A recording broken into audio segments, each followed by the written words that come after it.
I wish I had created this video yesterday when these set of housemates had their diary session. Yesterday was Wednesday. Yes, Wednesday. I wish I had created this video yesterday, when my reactions were still fresh, because, at the time, after watching the housemates diary session, guys, I was going bonkers.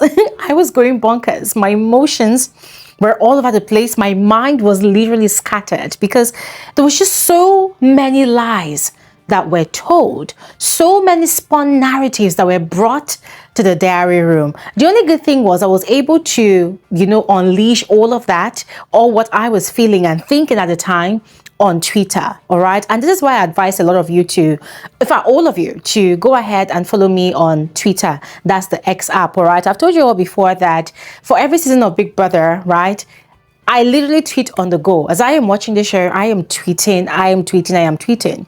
So if you're looking for up-to-date information, make sure you go ahead and follow me on Twitter, all right? Because I literally tweet as I watch the show, all right? But that aside, as I said, yesterday's diary session was quite intense. There was a lot that was said, a lot of lies, a lot of gaslighting of the viewers, yes, i.e. from the likes of Big So, there was Kola.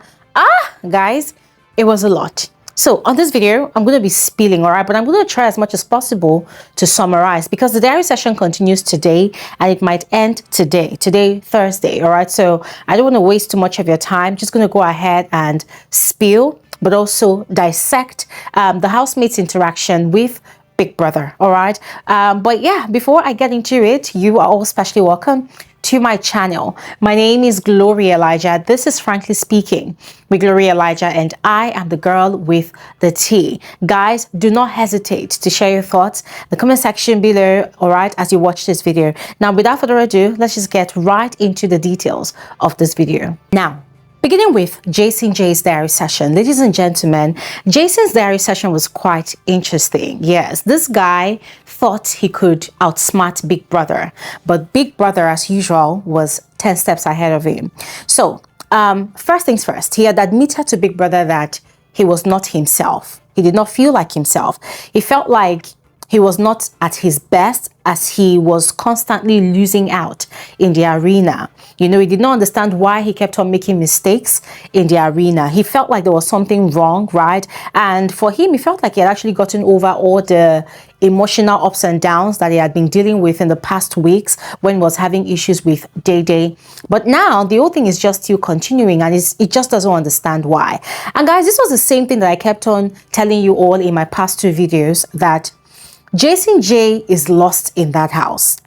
Although, as at last night and this morning, he has reclaimed his mojo. In other words, ever since he involved himself in the Faith and Imisi scuffle, he has regained his confidence. Yeah, so let's see if it's going to last. But prior to then, he had been lost in the house. You rarely see him engaging in meaningful banters or conversations around the house. But most of the time, what you're seeing him doing is hanging around Sultana, or just being laid back, or just being sad, or just moping around like he was actually in the wrong place at the wrong time. Yeah.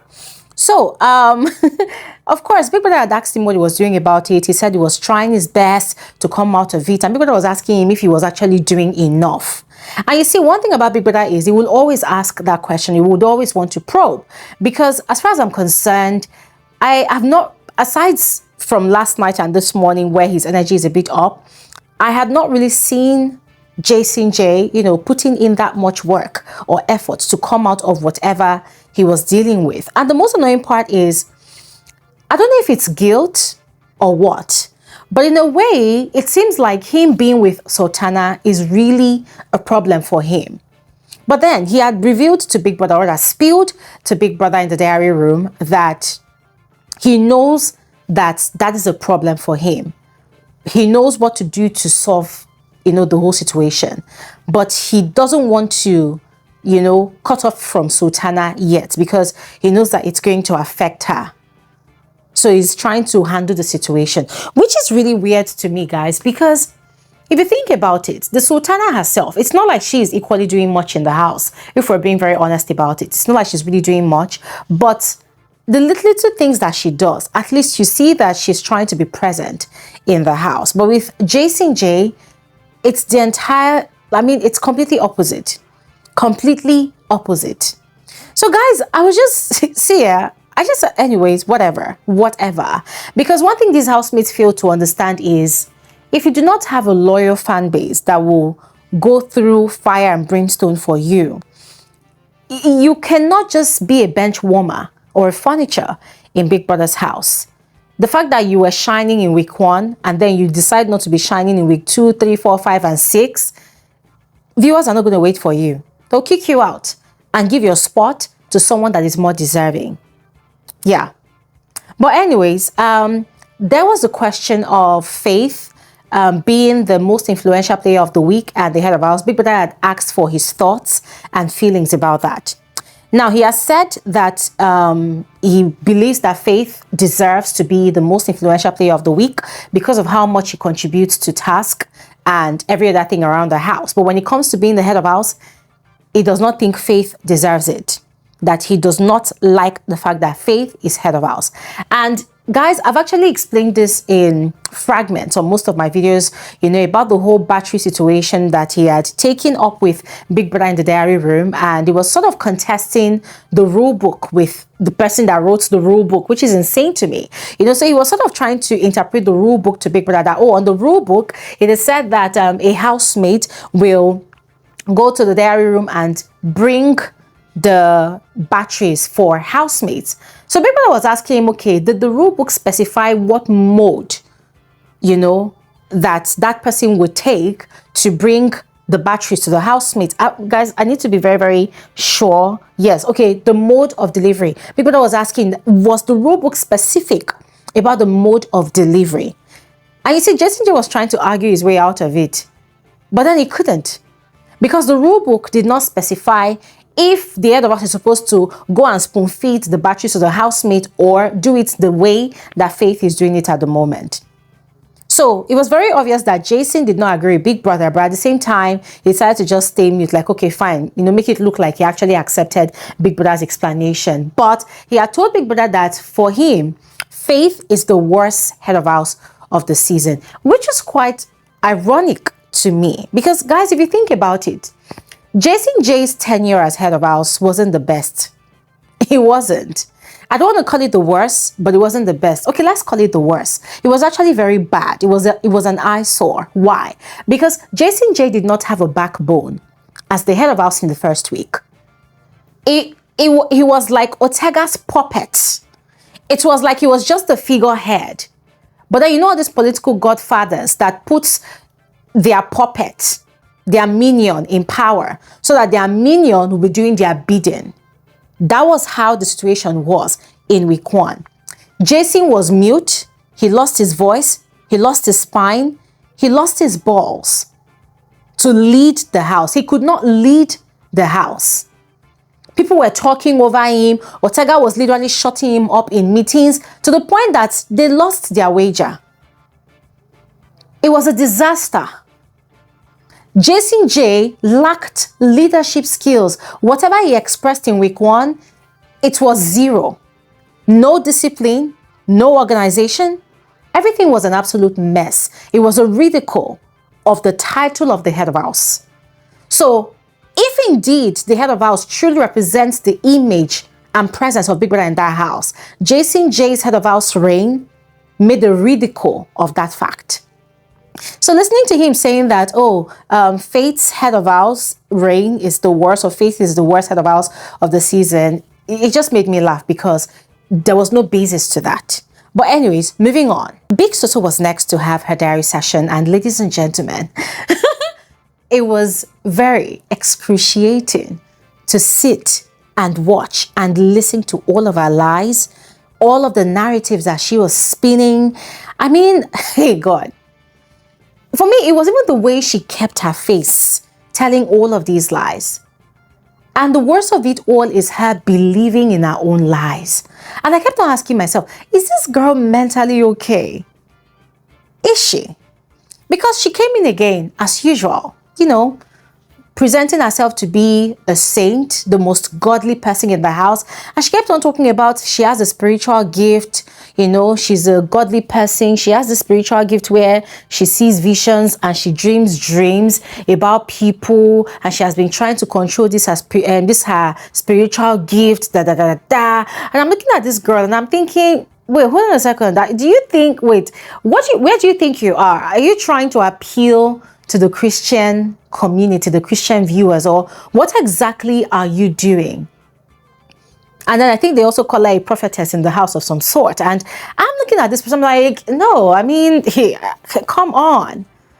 And then she came with her usual talk of, big brother, you know, I have this problem that I've told you about, that I love inheriting my friends' beef. People that are close to me, I always inherit their problem. I always inherit their beef. That another one happened that yesterday. This one was with Faith, and that was where she started dragging and tearing down Faith. According to her, Faith made Culture cry. How did that happen? She said that she was feeling so sorry for Culture, and she has this thing that she does, that she would say so many nice things about, let's say, for instance, Culture, and then now portray Faith as the evil person that made this person to be suffering. So she portrayed Culture to be a brother. They are from the north. She cares about him. He's always assisting her in the kitchen. He's a very good soul. Culture is a very sweet person. She was just going on and on saying all of this sugar-coated things about Culture. And then she said, so what happened was, they were taking a nap. Culture was taking a nap, and then Faith went to the room and woke them all. That I wanted to share, is it tissue or is it sanitary paper or something, because I think it was 17 pieces or thereabout, and there are 22 in the house. So he wanted to see how he can share it equally to everybody. So why didn't Faith wait? Why did he have to come and wake them at that point in time that they were taking a nap? So she said because of the way Faith did it, that Culture was now crying. That how can Faith make a grown man cry? What nonsense. How can he inconvenience people like that? That it's, she was just going on and on and on. And the way she was describing these things, if you've never watched the show before, you would believe that Faith is a monster in human body. And then from then onwards, from there, she continued to bash and bash and bash and complain about Faith's head of house reign.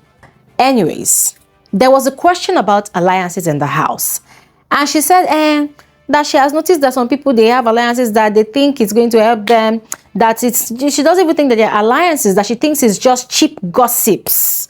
What was that thing she called it? She called it a gathering of foolishness. That all the housemates, they have a gathering of foolishness. It's cheap gossips.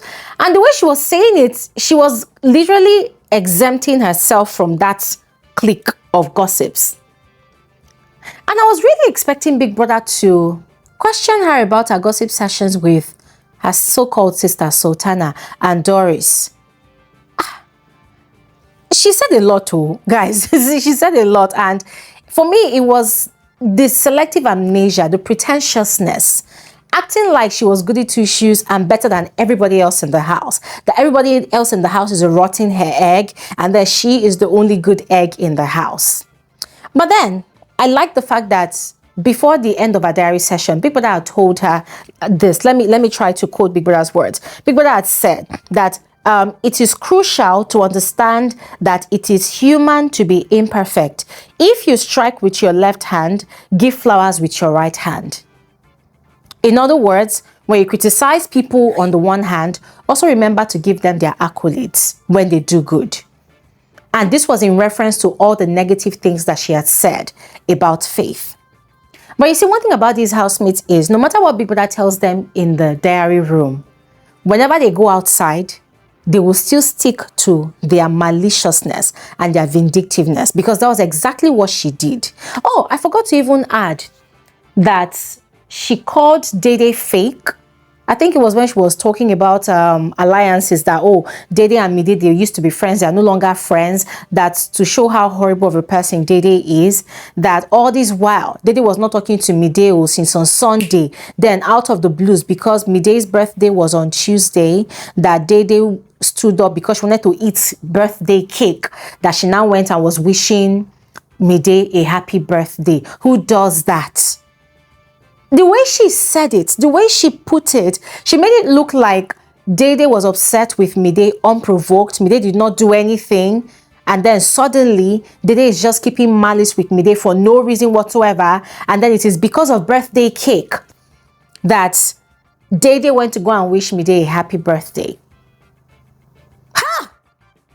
Ladies and gentlemen, I put out a tweet. I said, when Big Soso comes out of the house, you see that therapist that she says she has booked for, is it 1 month or 3 months?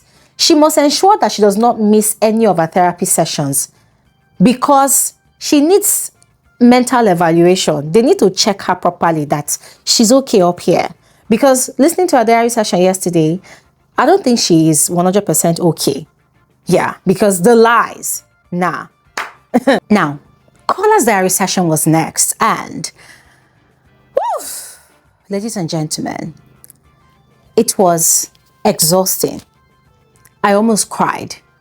Kola spoke for over 30 minutes. I think it ran into 45 minutes if I'm not exaggerating, because it was just going on and on and on and on and on. You see that media round he had yesterday? All the things he was talking about, his issue with Big Soso, with Sultana, with Doris, with this, with that, even calling Coin a Chihuahua. Kola made sure he explained. In fact, he literally gave a PhD presentation yesterday about all of these things. And what really pissed me off was that Big Brother indulged. Big Brother allowed him. I'm like, Biggie, can you just stop this guy? This guy was going on and on and on and was just talking. And sometimes he kept on deviating from questions that Big Brother was asking.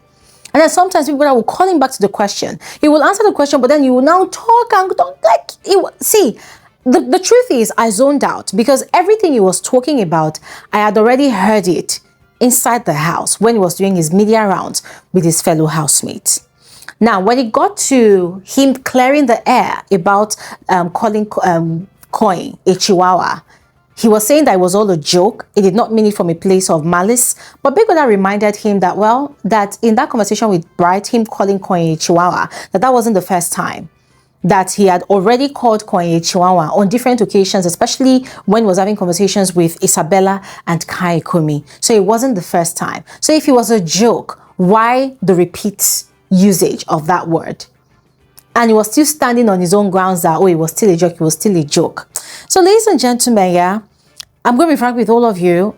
That was basically Kola's diary session. If you watched all his media rounds, which I already did a video about, then just know that those are the things he was discussing about during his diary session. Anyways, ladies and gentlemen, I'm going to end the video right here, all right? Because the other housemates that had their diary sessions, of course, they were still complaining about Faith not being a good head of house. You know, for the likes of Tracy, she had been piling up things for weeks that she wanted to complain to Big Brother about. And then she finally had a chance yesterday. And so she complained about a lot of people. She complained about Faith. She complained about K-Bobo. She complained about Doris, complained about Culture, and also complained about Sultana. I mean, listening to her, it was more like a child reporting people that had looked for her trouble out there on the playground to her father, you know. But I'm glad that she let it off her chest because she really had a lot to say. She was talking for over 20 minutes, if not 25 minutes, yes. She was going on and on and on and just venting and complaining. Rulebook also had his diary session and also had a lot to complain about. And yeah, basically that's it, ladies and gentlemen. I mean, we need to understand that these housemates' diary session is more like their therapy session for them to come and vent and unleash and purgate their emotions. And that was exactly what all of them did yesterday. So the diary sessions continues today. I will bring your way more information about all that will be discussed between the housemates and Big Brother, all right? But in the meantime, let me know your thoughts in the comment section below about all I have shared on this video, and I'll see you guys on my next one. Thanks for watching. Have an amazing day. Bye.